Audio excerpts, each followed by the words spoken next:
Are you ready to unlock the secrets of the gig economy? In today's fast-paced world, freelancing offers unparalleled flexibility and opportunity. Whether you're a designer, writer, developer, or even a consultant, the gig economy is your playground.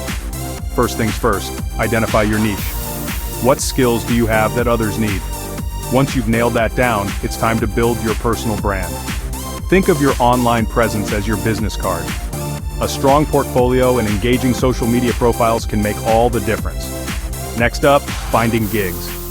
Platforms like Upwork, Fiverr, and Freelancer are fantastic starting points. But don't stop there. Network, attend industry events, and keep an eye on job boards like LinkedIn and Indeed. Now let's talk about setting your rates. Research what others in your field are charging. Don't undersell yourself, but also be competitive. Remember, your time is valuable. Managing your time is crucial in the gig economy. Use tools like Trello or Asana to keep track of your projects and deadlines. And don't forget to carve out time for self-care. Burnout is real, and taking breaks can boost your productivity. Lastly, always strive for continuous improvement.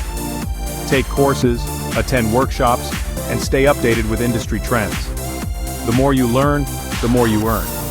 So, are you ready to thrive in the gig economy? Embrace the freedom, seize the opportunities, and start making money in this new work era. Thanks for watching. Remember to like, subscribe, and hit the notification bell for more tips on freelancing and the gig economy. See you next time.